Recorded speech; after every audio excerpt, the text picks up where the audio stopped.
Nepal premiere league season 2 अब कुछ दिनों में आपको आगाज होता हुआ दिखेगा। नेपाल प्रीमियर लीग जो पहले ही सीजन में अपने काफी ज्यादा सफलताएं हासिल की, काफी सारी रेवेन्यू जनरेट किया। हमने वहां पर शिखर धवन, जिमी नीशम जैसे खिलाड़ियों को भी हिस्सा लेते हुए दिखा था। अब नेपाल सीजन 2 आने वाला है और उससे पहले जिस तरीके से हम लोग आईपीएल से पहले या तो मेगा ऑक्शन या फिर मिनी ऑक्शन देखते हैं, उसी तरीके से अब सीजन 2 में नेपाल प्रीमियर लीग में मिनी ऑक्शन का भी रूल आ चुका है। यानी अब मिनी ऑक्शन जल्द ही होने वाला है और रिपोर्ट के अनुसार माने तो नेपाल प्रीमियर लीग सीजन 2 का जो मिनी ऑक्शन है वो 9 अगस्त को होना है। यानी अब 102 दिन बचे हैं मिनी ऑक्शन स्टार्ट होने में और ऐसे तौर पर हर कैटेगरी वाइज खिलाड़ियों को रख दिया गया है। कैटेगरी में ए में कौन से खिलाड़ी हैं आज हम वो बात करेंगे। यहां पर कैटेगरी सी तक बनाई गई है, ए बी सी, और इन सी कैटेगरी के हिसाब से खिलाड़ियों का प्राइस सेट कर दिया गया है। और मतलब वही मैक्सिमम प्राइस होगा कि आप अगर कैटेगरी ए से हैं तो आप इतने प्राइस के बाद स्टार्ट होगी आपकी बेटिंग और इतने प्राइस के बाद आपका मैक्सिमम होगा। जो भी टीम आपके ऊपर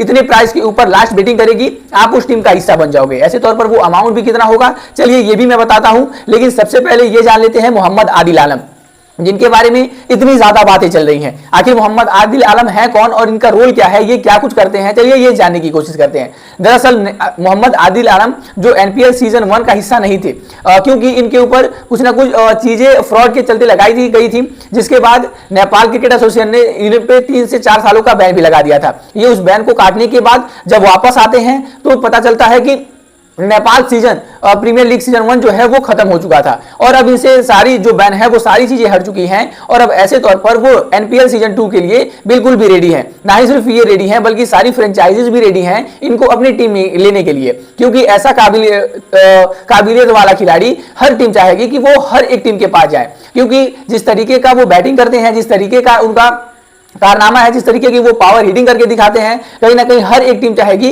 कि आदिल आलम के लिए वो बैटिंग जरूर करे। और इस बार आप देखना जो मैक्सिमम लिस्ट कैटेगरी ए जो है वहां पर मोहम्मद आदिल आलम को रखा गया है। कैटेगरी ए जो है वहां से खिलाड़ियों की जो बैटिंग है वो 10 लाख से स्टार्ट होनी है, 10 लाख से स्टार्ट होकर वो 15 लाख तक जानी है। ऐसे तौर पर ये पक्का मान लीजिए कि मोहम्मद आदिल आलम इस बार पहले ही सीजन में अपने एनपीएल प्रीमियर सीजन के उनके लिए ये पहला सीजन है और पहले ही सीजन में वो 15 लाख से प्लस जाने वाले हैं, क्योंकि ये एक ऑलराउंडर खिलाड़ी है। लेकिन ये ऑलराउंडर से ज्यादा अपनी बैटिंग के लिए चर्चित है, यानी अपनी बैटिंग के लिए ये जाने जाते हैं, क्योंकि ये अपनी बैटिंग से मिडिल ऑर्डर में आके किसी भी गेम को बदलने का मादा रखते हैं, किसी भी गेम को तेज तर्रार देकर फिनिश करना जानते हैं। मिडिल ऑर्डर में आने के लिए इनकी और भी वो कहें तो प्राइस में और भी ज्यादा बढ़ाव होता जाता है, क्योंकि अक्सर टीमें ऐसे ही खिलाड़ियों पर इन्वेस्ट करती है जो मिडिल ऑर्डर में आए टी20 फॉर्मेट में और जो फिनिश भी कर सके। ऐसे तौर पर मोहम्मद आदिल आलम एक बहुत ही अच्छी पिक होंगे सभी टीमों के लिए। इस वजह से मुझे लगता है कि मोहम्मद आदिल आलम एनपीएल सीजन 2 के पहले ऐसे खिलाड़ी होंगे जिनके लिए कम से कम जितनी भी टीमें हैं वो सारी टीमें इनके लिए बोली तो लगाने ही लगाने वाली है। ऐसे तौर पर अब जानते हैं कैटेगरी में जितने भी खिलाड़ी होंगे उनका जो बैटिंग है वो 10 लाख से स्टार्ट होकर और उनकी जो फाइनल यानी जो लास्ट बैटिंग है